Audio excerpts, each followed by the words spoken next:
جو لوگ دنیا میں اللہ کو سجدہ نہیں کرتے وہ قیامت کے دن بھی اللہ کو سجدہ نہیں کر پائیں گے۔ کچھ لوگوں کے لیے ہم بد دعا نہیں کرتے، بس وہ ہماری دعاؤں سے نکل جاتے ہیں۔ سکون دینے والا جب اللہ ہے تو ملنے والا ہر زخم بے اثر ہے۔ لوگوں کے رویے سے پریشان نہ ہو، آپ نے اپنے اعمال کا صلہ اللہ سے لینا ہے، لوگوں سے نہیں۔ لوگوں کی باتوں کو دل پر لینا چھوڑ دیں، اپنی زندگی کا مقصد صرف رب کو راضی کرنا رکھیں۔ جب مقصد رب کو راضی کرنا ہوگا تو لوگوں کی باتیں پریشان نہیں کریں گی۔ اللہ جب ناراض ہوتا ہے تو وہ کسی کو زندہ نہیں گاڑ دیتا، کسی کا رزق نہیں روکتا، نہ ہی آسمان سے پتھر برساتا ہے۔ وہ تو بس سجدے کی توفیق چھین لیتا ہے، دلوں پر مہر لگا دیتا ہے اور دنیا میں غرق کر دیتا ہے۔ بے شک یہ عذابوں میں بدترین عذاب ہے، ذرا نہیں پورا سوچئے۔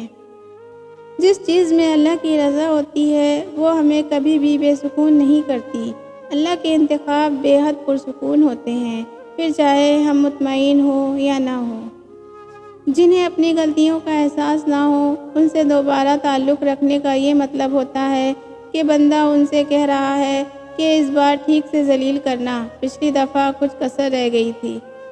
جب کوئی تمہاری والدہ سے اونچی آواز میں بات کرے تب تم شیر نہیں بھیڑیا بن جاؤ، کیونکہ بھیڑیا کبھی سمجھوتا نہیں کرتا۔ عقل مند کہتے ہیں کیچڑ میں پتھر نہ مارو، اپنا ہی دامن داغدار ہوگا۔ احتیاط کا اگلا درجہ یہ ہے کہ کیچڑ سے دور چلے جائیں، ورنہ کسی اور کے پتھر مارنے سے بھی آپ داغدار ہو سکتے ہیں۔ ایک اچھی کتاب 1000 دوستوں کے برابر ہو سکتی ہے، لیکن ایک اچھا دوست پوری لائبریری کے برابر ہوتا ہے۔ اگر آپ کو لگتا ہے کہ آپ کہیں پر تھوڑا سا بھی غلط تھے تو اس کو تسلیم کر لیں اور اللہ سے توبہ کر لیں۔ لوگوں کی بد دعاؤں کے آگے آپ کی توبہ ڈھال بن جائے گی۔ بہترین انسان عمل سے پہچانا جاتا ہے، کیونکہ اچھی باتیں تو دیواروں پر بھی لکھی ہوتی ہیں۔ اپنے دل کو نماز کی طرف لے جاؤ اور ایک دن تمہارا دل تمہیں نماز کی طرف لے جائے گا۔ اللہ کہتا ہے مجھ سے کبھی نا امید نہیں ہونا، میں تمہارا کل بہتر سے بہترین کرنے پر قادر ہوں۔ بے شک اللہ ہر چیز پر قادر ہے۔ ہو سکتا ہے تمہارے پاس کچھ نہ ہو بانٹنے کے لیے، مگر شکر کرنے کے لیے تمہارے پاس کوئی چیز لازمی ہوگی۔ جب وہ آپ کو دھوکہ دیتے ہیں تو گویا وہ آپ کے بازو کاٹ دیتے ہیں۔ آپ انہیں معاف تو کر سکتے ہیں لیکن آپ انہیں گلے نہیں لگا سکتے۔ بہت سے رشتے ختم ہونے کی ایک وجہ یہ بھی ہوتی ہے کہ ایک صحیح بول نہیں پاتا اور دوسرا صحیح سمجھ نہیں پاتا۔ آگ لگانے والوں کو کہاں خبر، رخ ہواؤں نے بدلا تو خاک وہ بھی ہوں گے۔ وقت ہر وقت کو بدل دیتا ہے، بس وقت کو تھوڑا وقت چاہیے۔ انسان کی انسانیت تب ختم ہوتی ہے جب اسے دوسروں کے دکھوں پر ہنسی آنے لگے۔ کسی نے کہا خدا نظر نہیں آتا، بس وہی تو نظر آتا ہے جب کوئی نظر نہیں آتا۔ برداشت بزدلی نہیں، زندگی کا ایک اہم اصول ہے۔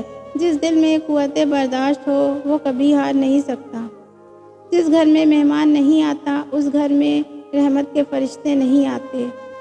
دلوں کا سکون پانے کے لیے دلوں کو سکون دینا پڑتا ہے۔ جب تک دوسروں کے دل آپ کی وجہ سے بے سکون رہیں گے آپ کو بھی سکون نہیں ملتا۔ اچھی امیدوں اور یقین کو زندہ رکھنا بہت ضروری ہوتا ہے۔ جیسے رات کے بعد دن پر یقین، خزاں کے بعد بہار پر یقین، اندھیروں کے بعد اجالوں پر یقین رکھنا، ویسے ہی ہمیشہ اچھے کی امید رکھیں اور خوش رہیں۔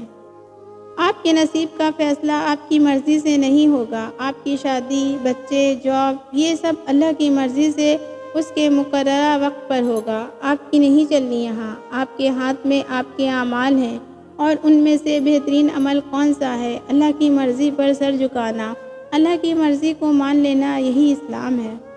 رسول اللہ صلی اللہ علیہ وسلم نے فرمایا بے شک اللہ کسی مومن کے ساتھ ایک نیکی کے معاملے میں بھی ظلم نہیں فرماتا، اس کے بدلے اسے دنیا میں بھی عطا کرتا ہے اور آخرت میں بھی اس کی جزا دی جاتی ہے۔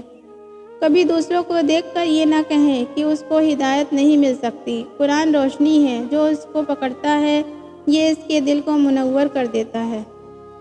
مسئلوں کا حل اللہ سے بات کرنے میں بھی چھپا ہوتا ہے، اور کبھی کبھی مشکلیں اللہ کے ساتھ زیادہ وقت گزارنے کے لیے بھی دی جاتی ہیں۔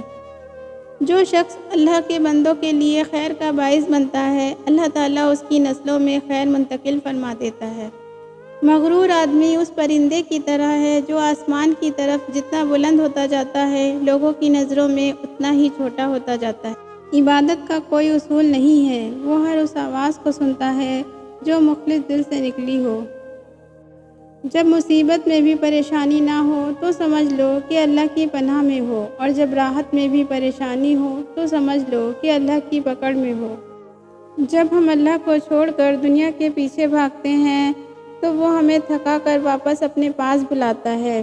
اداسی اللہ سے دوری کی علامت ہے، نصیب کی نہیں۔